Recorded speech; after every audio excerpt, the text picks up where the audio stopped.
Reasoning subject पढ़ा रहा हूँ, जो आपको आपके सभी कंपटीशन एग्जाम के लिए हेल्प करने वाली है। और दोस्तों सब बढ़िया, आई होप सब बढ़िया होंगे, पढ़ाई वगैरह काफी अच्छी चल रही होगी। तो दोस्तों हमने वर्बल हिंदी के 3 चैप्टर कंप्लीट पढ़ लिए थे और चौथा चैप्टर हम पढ़ रहे थे सिटिंग अरेंजमेंट। तो आप चाहते हो मुझसे ऐसे ही कंप्लीट रीजनिंग सब्जेक्ट पढ़ना, तो आप मेरे चैनल को सब्सक्राइब कर ले, ठीक है। नीचे रेड कलर का बटन है, उस पर क्लिक करें, बेल आइकन को दबाएं और चैनल को सब्सक्राइब कर ले, ठीक है दोस्तों। और दोस्तों अगर आपके कोई फ्रेंड सर्किल में, नेबर सर्किल में, ब्लड सर्किल में या फिर आपके सोशल मीडिया पर कोई भी कंपटीशन एग्जाम, रिप्लेसमेंट एग्जाम या सीईटी की तैयारी कर रहा है, तो आप हमारे वीडियोस को जरूर शेयर करें, ठीक है दोस्तों। तो शुरू करते हैं आज की क्लास को। दोस्तों हमने 3 चैप्टर कंप्लीट कर लिए और चौथा जो चैप्टर पढ़ रहे हैं वो है सिटिंग अरेंजमेंट, बैठक व्यवस्था क्रम, ठीक है। तो इसकी मैंने 20 क्लासेस पीछे ले चुका हूं और आज जो है 21वीं या 22वीं क्लास है। जो विद्यार्थी आज की क्लास को देख रहा है, मेरा उससे विशेष अनुरोध है कि आज की क्लास को न देखकर पीछे की क्लासेस से देखना शुरू करें, ताकि एक सिटिंग अरेंजमेंट को सोल्व करने के लिए हमें किन किन चीजों की आवश्यकता होती है उनके बारे में मैंने बेसिक से पीछे की क्लास में बताया है, ठीक है दोस्तों। तो दोस्तों शुरू करते हैं आज की क्लास को। मोबाइल को हॉरिजॉन्टल मोड पे लेके देखें ताकि चीजें आपको अच्छे से दिखाई दे, ठीक है। तो हमने पिछली क्लासेस में 36 क्वेश्चन कर लिए हैं और आज हम 37वां क्वेश्चन करने वाले हैं, ठीक है दोस्तों। तो दोस्तों एक सिटिंग अरेंजमेंट को सोल्व करने के लिए हमें सबसे पहले क्या करना होता है कि उसे पढ़ना होता है। क्यों? क्योंकि हमें उससे पता लग जाए कि भाई वो जो सिटिंग अरेंजमेंट है हमसे क्या कहना चाहती है। तो उससे क्या, उसको पढ़ने से हमें क्या है, उसकी इन्फॉर्मेशन हमारे पास आ जाती है। तो हम सबसे पहले क्या करेंगे, इसको रीड आउट कर लेंगे, एक बार पढ़ लेंगे, ठीक है दोस्तों। तो चलो इसको एक बार पढ़ लेते हैं, फिर इसको सोल्व करने की कोशिश करेंगे, ठीक है ना। तो देखो सभी का ध्यान बोर्ड की तरफ होना चाहिए ताकि आपको अच्छे से समझ में आ सके, ठीक है। 8 व्यक्ति हैं, A B C D E F G और एच एक वृत्ताकार क्षेत्र के इर्द गिर्द समान दूरी पर बैठे हैं, परंतु आवश्यक नहीं इसी क्रम में। मतलब 8 लोग बैठे हैं, गोला है जिसके केंद्र में बैठे हैं, ठीक है। एक दूसरे से समान दूरी पे बैठे हैं। नीचे नोट लगा के दिया गया है, उसको पढ़ते हैं। समान दिशा की ओर मुख होने का अर्थ है कि एक का मुख केंद्र की ओर है तो दूसरे का मुख भी केंद्र की ओर होगा, ठीक है। तथा विपरीत दिशा की ओर मुख होने का अर्थ है कि यदि एक का मुख केंद्र की ओर है तो दूसरे का मुख बाहर की ओर होगा तथा इसका व्युत्क्रम होगा।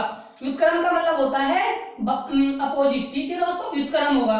दूसरा नोट क्या कह रहा है, मतलब उनमें से कुछ का मुख केंद्र की ओर है जबकि कुछ अन्य का मुख बाहर की ओर है, अर्थात केंद्र से विपरीत दिशा की ओर है। मतलब ये जो 8 लोग बैठे हैं इनमें से कुछ का मुख अंदर की तरफ है, केंद्र की तरफ, और कुछ का केंद्र से बाहर की तरफ है। उसके बाद आगे हमें इंफॉर्मेशन दी है कि बी के बाएं दूसरे स्थान पर डी बैठा है और डी का मुख बाहर की ओर है, ठीक है ना। यानी बी के बाएं दूसरे स्थान पर डी बैठा और डी का मुख बाहर की ओर है, ठीक है। ए तथा एफ डी के निकटतम पड़ोसी है।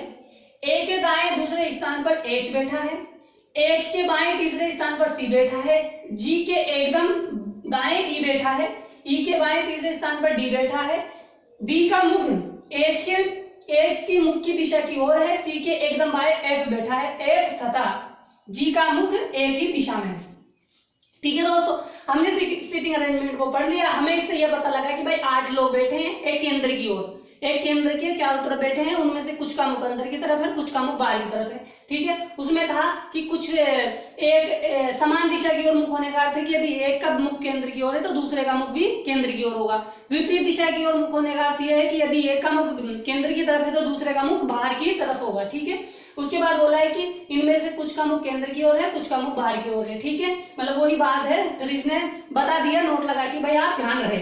उसके बाद में इंफॉर्मेशन दिए। अब हमें ये देखना है कि हमारा सेंटेंस जो हमारी पजल है जिसे हम सोल्व करना चाहते हैं वो उसमें जो कनेक्टिव पॉइंट है कि हम कहां से शुरू करें कि हमारी सिटिंग अरेंजमेंट सोल्व हो जाए। तो जब मैंने देखा पहले पॉइंट वो पढ़ा कि बी के बाएं दूसरे स्थान पर डी है, भाई पहली लाइन में बी और डी की बात हो रही है और फिर दूसरी लाइन में बोला है कि बी का मुख बाहर की तरफ है। तो मुझे पता लगा कि भाई बी के बाएं दूसरे स्थान पर डी बैठा है और बी का मुख बाहर की तरफ है, तो यहाँ से दूसरी लाइन कनेक्ट हो गई। फिर जब मैंने आगे पढ़ता हूँ तो ए और एफ है डी के निकटतम पड़ोसी है। फिर आगे चलता हूँ ए की बात होती है, तो यहाँ पर ये पता लगा मुझे कि जो सिटिंग अरेंजमेंट है वो शुरू से ही कनेक्टेड होती जा रही है। बस हमें क्या है कि ध्यान रखना है कि भाई साहब कैसे कैसे सोल्व करना है, लेकिन ये शुरू से ही कनेक्ट होती जा रही है, ठीक है। तो अब हमें क्या करना है, इसको सोल्व करना है, ठीक है ना। तो हमें पता लग गया कि भाई शुरू में ही कनेक्टेड है, तो हमें क्या करना है, एक ड्रॉ करना है सिटिंग अरेंजमेंट, ठीक है। तो कौन सा वाला बनाना है, हमें बनाना है गोले वाला, ठीक है। तो देखो मैंने क्या किया, 8 लोगों को बिठा दिया, ठीक है दोस्तों, 8 लोगों को मैंने बिठा दिया।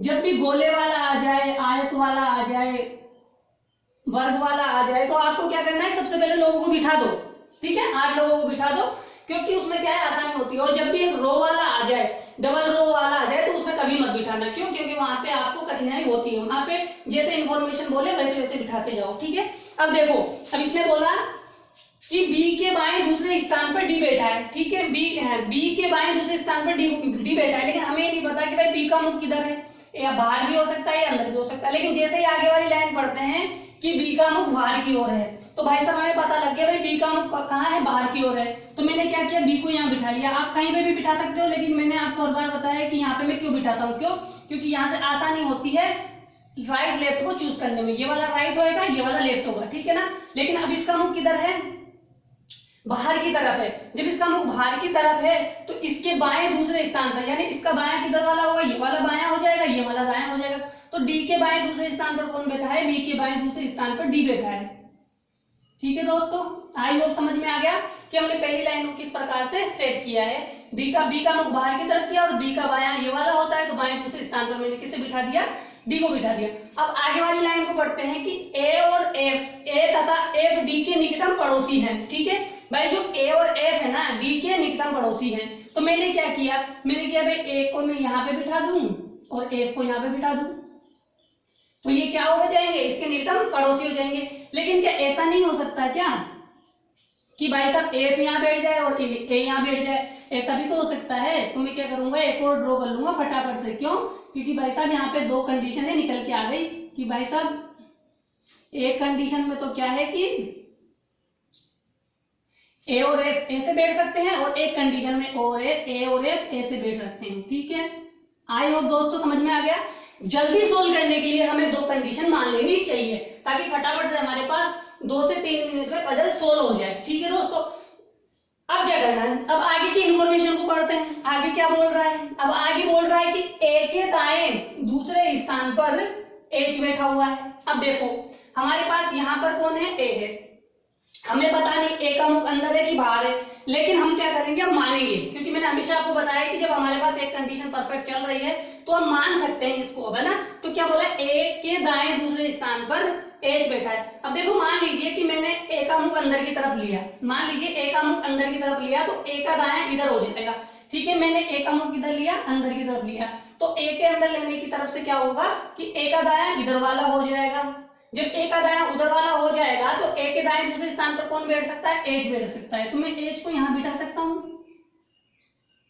क्यों, क्योंकि मैंने एच का मुख किधर ले लिया, ए का मुख अंदर की तरफ ले लिया, तो ए का दायां इधर वाला हो जाएगा, ये बायां वाला हो जाएगा।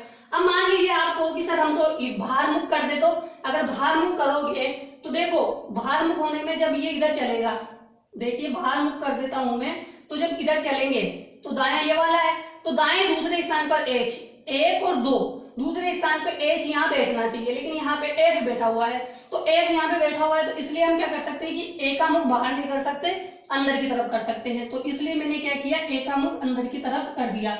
अब देखो यहाँ पे देख रहे हैं, अब मान लीजिए मैंने ए का मुख अंदर की तरफ कर दिया, मान लीजिए मैंने ए का मुख अंदर की तरफ कर दिया, तो ए का दायां इधर, जब मैं इधर चलूंगा तो ए के दाएं दूसरे स्थान पर एच बैठना चाहिए, जबकि यहाँ पे एफ बैठा हुआ है, तो मैं यहाँ पे एच को नहीं बिठा सकता। तो मुझे क्या करना पड़ेगा, ए का मुख है ना बाहर की तरफ करना पड़ेगा, तो यानी ए का मुख मैं बाहर की तरफ कर दूंगा, है ना। तो ए का मुख मैं क्या करूंगा, बाहर की तरफ करूंगा, तो ए का दायां इधर वाला हो जाएगा। जब मैं ए के दाएं दूसरे स्थान पे चलता हूं तो मेरे पास कौन मिल जाता है, एच मिल जाता है। आई होप दोस्तों समझ में आया, यहां तक की कंडीशन आपको समझ में आ गई होगी, ठीक है। यहां तक सॉल्व किया। अब देखो आगे देखते हैं, आगे क्या बोल रहा है कि ए के दाएं दूसरे स्थान पर एच बैठा है, एच के बाएं तीसरे स्थान पर सी बैठा है, ठीक है।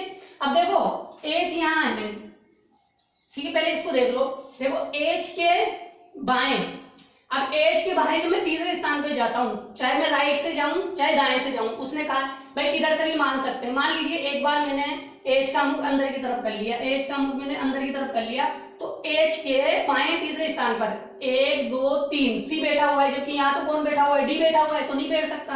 अब मान लीजिए मैंने डी का मुख किधर ले लिया, बाहर की तरफ ले लिया, जब मैंने बाहर की तरफ लिया तो मैं 3 इधर चलूंगा बाएं तरफ, तो 1 2 3 यहाँ पे सी बैठना चाहिए, लेकिन यहाँ पे कौन बैठा हुआ है, बी बैठा हुआ है। तो इसका मतलब ये हो गया कि भाई साहब दोनों कंडीशन हम जब लेते हैं, चाहे एच का मुख अंदर की तरफ करे चाहे एच का मुख बाहर की तरफ करे, सी नहीं बैठ पा रहा है क्योंकि यहाँ पे डी बैठा हुआ है, यहाँ पे बी बैठा हुआ है, तो सी यहाँ पे भी नहीं बैठ सकता, यहाँ पे भी नहीं बैठ सकता। इसलिए क्या हो गई, ये कंडीशन गलत हो गई भाई साहब, ये कंडीशन गलत हो गई। क्यों? क्योंकि भाई हमें यहाँ पता लग गया कि भाई साहब यहाँ पे कौन है, ये नहीं बैठ सकता। कौन नहीं बैठ सकता? एच नहीं बैठ सकता, एच के बाएं तीसरे स्थान पर सी नहीं बैठ सकता। अब फटाफट से क्या करते हैं, हम इस कंडीशनों को सही कर लेते हैं। देखो इसकी जैसी कर लेते हैं, यहाँ पर क्या था, इसको चेंज कर देते हैं फटाफट से ताकि हम इसको वापस से काम ले सके। ठीक है, तो मैंने क्या किया, इस कंडीशन को वापस से ड्रॉ किया।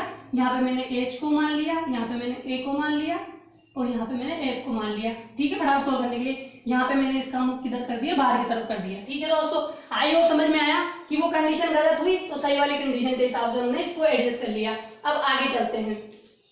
ठीक है, आगे चलते हैं। अब इसको क्या करो, इसको हटा दो। एफ का मुख हमारे पास डिसाइड नहीं है ना, तो इसको हटा दो। ठीक है, हाँ यहाँ पे ए था ना, तो ए को मान के बिठाया था हमने। अब देखो आगे चलते हैं। अब आगे क्या बोल रहा है कि एच के बाएं तीसरे स्थान पर सी बैठा है। अब देखो यहाँ पे देखो, अगर मैं एच का मुख बाहर की तरफ कर दूं, मान लीजिए यहाँ पे ले लो, अगर मैं एच का मुख बाहर की तरफ कर देता हूँ, एक बार एच का मुख बाहर की तरफ करूं तो एच के बाएं तीसरे स्थान पे बैठना चाहिए सी।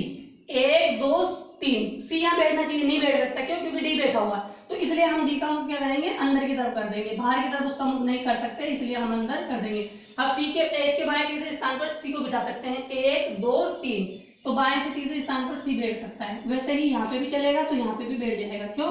क्योंकि यहाँ पे जगह खाली है। ठीक है दोस्तों, आई होप समझ में आया कि हमने किस प्रकार से सी को एच के सापेक्ष में बिठा दिया है। अब आगे देखते हैं, आगे क्या कंडीशन बोल रहा है। ठीक है, आगे क्या बोल रहा है, यहाँ पे बैठे जी के एकदम दाएं एच बैठा हुआ है। ठीक है, अब देखो हमारे पास दो जगह खाली है, ये वाली।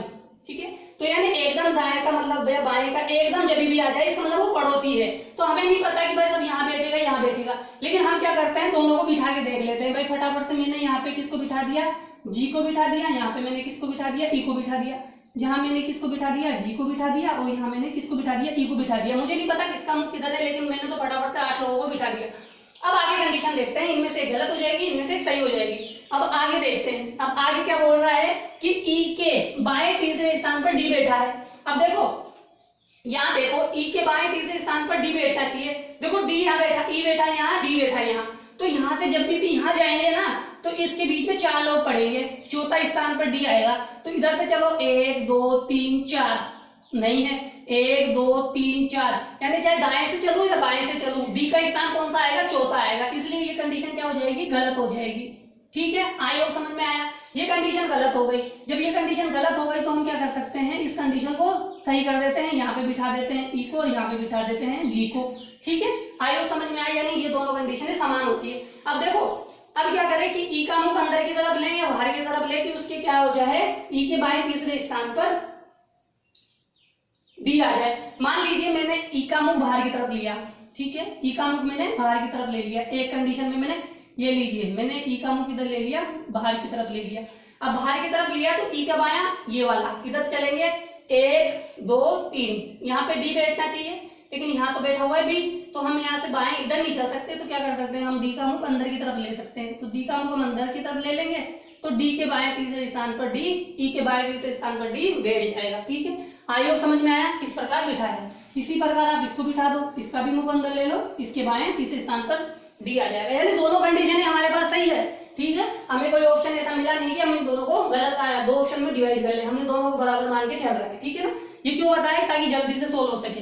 अब देखो वहां तक सोल्व हो गया। अब देखते हैं यहाँ पे आगे चलते हैं। डी का मुख एच के मुख की दिशा की ओर है। अब देखो यहाँ है कौन, एच। ठीक है, एच का मुख किधर है, अंदर है, तो डी का मुख भी अंदर की तरफ करना पड़ेगा, क्योंकि दोनों का मुख एक दिशा की ओर है।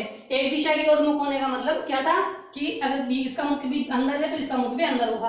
आगे चलते हैं, आगे क्या बोल रहा है कि सी के एकदम दाएं एफ बैठा हुआ है। देखो सी यहाँ बैठा हुआ है। ठीक है, सी के एकदम दाएं कब बिठा सकते हैं हम एच को। ठीक है, मान लीजिए कि मैंने इसका मुख किधर कर दिया, अंदर की तरफ कर दिया सी का मुख, तो सी का मुख जब अंदर करता हूं तो सी के एकदम बाएं कौन बैठता है, लेकिन हमें क्या बोला है, एकदम दाएं बैठाना है। तो एकदम दाएं बिठाना है, तो इसका मतलब क्या है कि हमें एच का मुख क्या करना पड़ेगा, बाहर, सी का मुख बाहर की तरफ करेंगे ना, तो सी के दाएं एकदम कौन हो जाएगा, एफ हो जाएगा, क्योंकि सी का दाएं ये वाला हो जाएगा। उसी प्रकार आप इसको भी बिठा दो, क्योंकि कोई दो कंडीशन आ जाएगी तो हम एडजस्ट कर लेंगे, लेकिन अभी तक कोई ऐसी आई नहीं है, सब सही चल रही है, ठीक है। अब एफ तथा लास्ट वाली लाइन देखिए, एफ तथा जी का मुख एक ही दिशा की ओर है, ये रहा कौन, एफ जी, और यहाँ है एफ, ठीक है।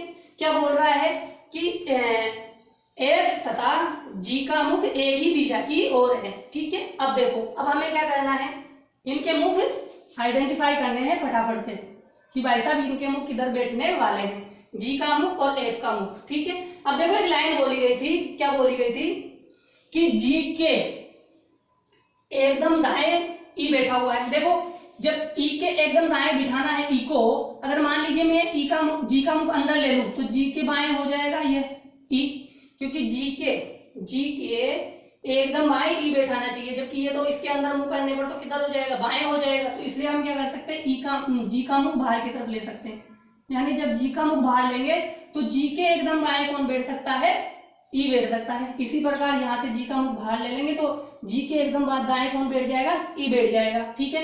तो हमारे पास ई का मुख किधर हो गया, बाहर हो गया, तो उसमें क्या बोला है, एफ तथा जी का मुख एक दिशा में है, इसका बाहर है तो एफ का मुख भी किधर हो जाएगा, बाहर हो जाएगा, इसका मुख भी किधर हो जाएगा, बाहर हो जाएगा, यानी दोनों कंडीशन हमने सही सही मान के कर ली। अब आप क्या करिए, एक कंडीशन को मिटा दीजिए, क्योंकि दोनों सही है, हमारे को पता चल चुका है कि भाई सब दोनों कंडीशन सही है, ठीक है ना, ये दोनों कंडीशन सही है, तो हम इसको मिटा देते हैं क्योंकि दोनों सही है। अब हम आपके सामने क्वेश्चन आने वाले हैं जिनका आपको आंसर देना है, ठीक है दोस्तों। आई होप समझ में आ गया होगा कि किस प्रकार से हमने इसको सोल्व किया है कि किन का मुख अंदर की तरफ है और किन का मुख बाहर की तरफ है, ठीक है। तो बी का मुख बाहर की तरफ है, ए का मुख बाहर की तरफ है, डी का मुख अंदर की तरफ है, एफ का मुख बाहर की तरफ है, सी का मुख बाहर की तरफ है, ई का मुख अंदर की तरफ है, जी का मुख बाहर की तरफ है और एच का मुख अंदर की तरफ है, ठीक है। अब आपकी स्क्रीन पर क्वेश्चन आने वाला है जिसको आपको आंसर देना है, ठीक है दोस्तों। तो क्वेश्चन आने वाला है आपकी स्क्रीन पर,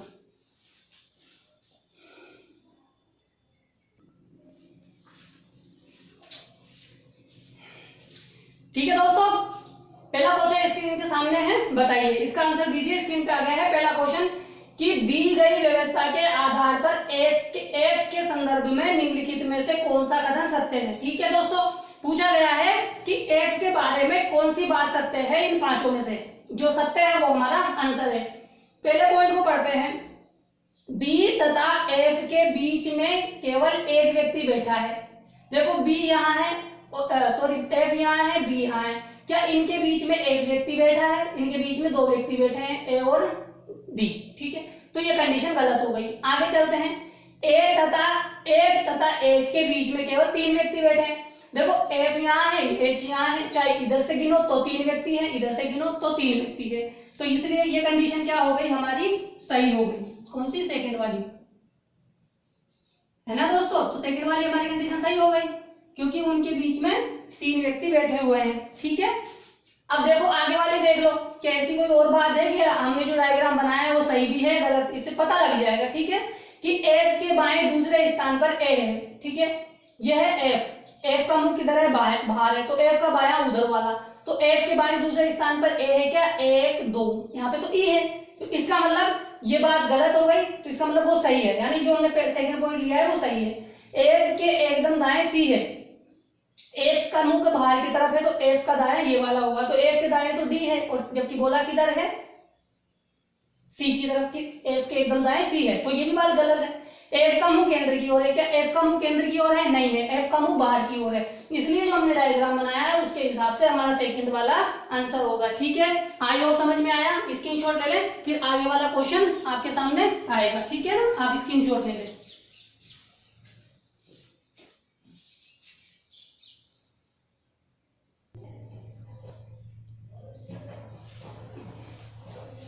ठीक है दोस्तों, सेकंड क्वेश्चन आपके सामने है, इसका आंसर दीजिए।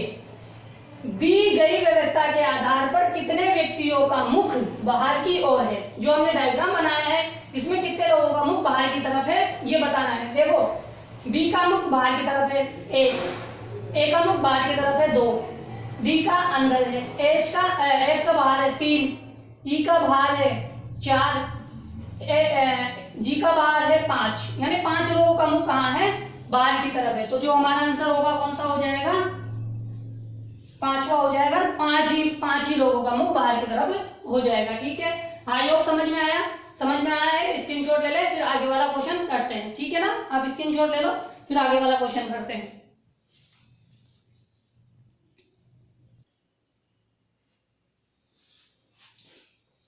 ठीक है दोस्तों, तीसरा क्वेश्चन स्क्रीन पे है, इसका आंसर दीजिए। इसको पढ़िए और इसका आंसर दीजिए कि दी गई व्यवस्था के आधार पर निम्नलिखित 5 में से 4 एक निश्चित प्रकार से एक समान है तथा वे अपना एक समूह बनाते हैं। निम्नलिखित में से वह कौन सा एक है जो इस समूह में सम्मिलित नहीं है। ठीक है, ये 5 ऑप्शन दिए हैं जिसमें ये पता लगाना है कि 4 तो एक समान है लेकिन एक अलग है जो इस समूह में शामिल नहीं है। अब देखो हमें सिंगल सिंगल दिया है, हमारा डायग्राम है अंदर बाहर वाला, मुख वाला। ठीक है, तो हम ये देखेंगे कि भाई जो एफ है, एफ का मुख किधर है, अंदर है कि बाहर है। तो एफ का मुख बाहर है। ठीक है, हमने देख लिया एफ का मुख बाहर है। अब देखते हैं सी का मुख कहाँ है, सी का मुख भी बाहर है। यानी दोनों का पता लगा, जब एफ का मुख बाहर, सी का मुख बाहर, तो इसका मतलब ये हुआ कि जिसका मुख अंदर की तरफ होगा वो हमारा आंसर हो जाएगा, क्योंकि ये दोनों क्या है, समान चल रहे हैं। अब देखते हैं एच का मुख किधर है, एच का मुख अंदर है, यानी होने को तो हमारा आंसर ये हो गया। कौन सा, ये वाला हो गया। क्यों, क्योंकि यहाँ पे ऊपर जो हमने 2 ऑप्शन देखे तो दोनों का मुख बाहर था और एच का मुख अंदर था, तो हमारा आंसर तो हो गया। लेकिन हम एक बार और देख लेते हैं कि हमने डायग्राम जो बनाया था कि वो सही बना हुआ था, क्योंकि इससे पता लग जाएगा कि अगर जी का मुख क्या बोला है, बाहर होना चाहिए, तो बाहर है, क्योंकि समान होने चाहिए ना फर्स्ट सेकंड के साथ। तो जी का मुख भी बाहर होना चाहिए, बाहर है। उसके साथ ए का मुख भी बाहर होना चाहिए, ए का मुख भी बाहर है। तो इससे हमें ये पता लग गया भाई हमने जो डायग्राम बनाया है काफी हद तक सही चला है, जिसके हिसाब से हमने आंसर दिए हैं।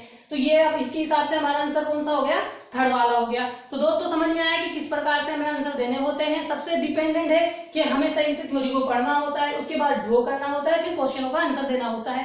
कहते हैं कि एग्जाम में आप 100% क्वेश्चन मत करो, लेकिन अपना 100% दो। क्यों, क्योंकि कोई भी 100% क्वेश्चन नहीं करता है। क्वेश्चन कोई 50 करेगा, कोई 60 करेगा, कोई 70 करेगा, कोई 80 करेगा, कोई 90 करेगा, औसतन कितने भी करते होंगे। लेकिन हमें क्या करना है, सिर्फ हमें उतने ही नंबर दिलाने हैं जितने हमें पास होने हैं। तो हम ज्यादा मेहनत इतनी ना करें कि भाई साहब हमें ज्यादा चीजों को पढ़ना पड़े और हम गलत करें। कम पढ़ो पर अच्छा पढ़ो, ताकि सही आंसर दे सके। आपका एग्जाम ही ऐसा होता है कि आपको सही आंसर देना होगा, सही आंसर नहीं है तो फिर आपको कट ऑफ आपकी गलत हो जाएगी। ठीक है ना, आपको रिमार्किंग हो जाएगी। ठीक है ना, तो इसका तीसरा वाला आंसर आपका हो गया है, तीसरा क्वेश्चन भी हो गया है। ठीक है, आप स्क्रीनशॉट ले ले, फिर आगे वाला क्वेश्चन करते हैं। ठीक है दोस्तों, आप स्क्रीनशॉट ले लो।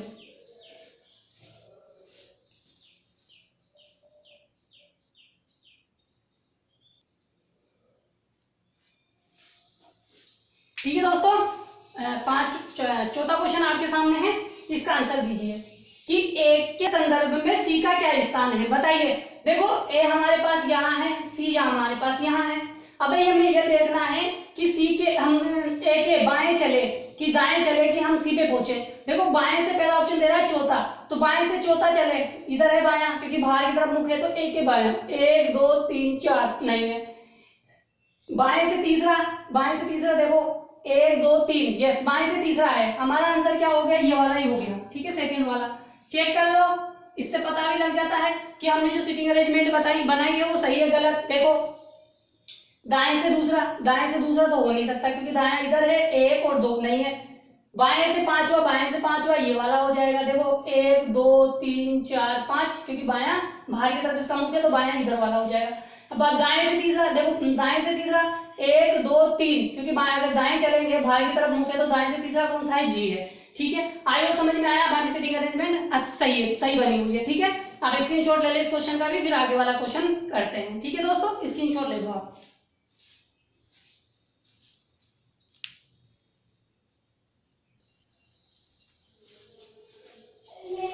बताइए दोस्तों, पांचवा क्वेश्चन आपके सामने है, इसका आंसर दीजिए कि बी के एकदम बाएं कौन बैठा हुआ है। बताइए कि बी के एकदम बाएं कौन बैठा है। देखिए बी का मुख बाहर की तरफ है, तो बी का बायां इधर वाला हो जाएगा। तो बी के बाएं कौन बैठा हुआ है, ए बैठा हुआ है। ठीक है, तो ए के बी के ठीक बाएं ए बैठा हुआ है, तो हमारा ऑप्शन कौन सा हो जाएगा, पांचवा। तो आंसर हमारा क्या होगा, पांचवा हो जाएगा। ठीक है दोस्तों, आई होप समझ में आया किस प्रकार से हमारा आंसर पांचवा हुआ है। ठीक है, आप स्क्रीनशॉट ले लें, फिर अपन आगे बढ़ते हैं। ठीक है, आप स्क्रीनशॉट ले लें।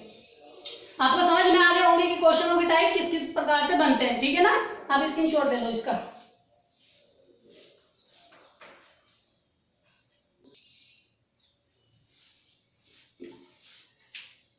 बताइए दोस्तों, आखिरी क्वेश्चन आपके सामने है स्क्रीन पर, छठा क्वेश्चन, कि यदि जी के दाईं ओर बढ़े, मतलब जी के दाएं चलना है, ठीक है, तो जी तथा सी के बीच में कौन बैठा है। देखो जी का मुख बाहर की तरफ है तो जी का दाया उधर वाला हो जाएगा, तो जी के दाएं चले तो यानी डी के, जब जी के आगे बढ़ते हैं तो जी और सी पे पहुंचते हैं, तो इन दोनों के मध्य में कौन है, इन दोनों के मध्य में ई है, तो ई हमारा ऑप्शन कौन सा है, फर्स्ट है, तो हमारा आंसर कौन सा हो जाएगा, फर्स्ट हो जाएगा। ठीक है दोस्तों, आई होप समझ में आया कि हमारा आंसर ई हो जाएगा। ठीक है, तो दोस्तों आया मजा आया आज की सीटिंग अरेंजमेंट को करने में, काफी इंपॉर्टेंट सीटिंग अरेंजमेंट थी, और ये एग्जाम वाले क्वेश्चन है जो बैंकों में पूछे जाते हैं। बैंक लेवल में हमेशा सीटिंग अरेंजमेंट ही आती है, जिस व्यक्ति को सीटिंग अरेंजमेंट आती है वो बैंक लेवल को आराम से पास कर सकता है। क्यों? क्योंकि उसमें सीटिंग अरेंजमेंट ही पूछी जाती है, सबसे ज्यादा सीटिंग अरेंजमेंट के क्वेश्चन आते हैं। ठीक है दोस्तों, तो दोस्तों अगर आप चाहते हो मुझसे ऐसे कंप्लीट इंग्लिश सब्जेक्ट पढ़ना, तो आप मेरे चैनल को सब्सक्राइब कर लें। ठीक है, नीचे रेड कलर का सब्सक्राइब बटन है, उस पर क्लिक करें और बेल आइकन को दबा दें,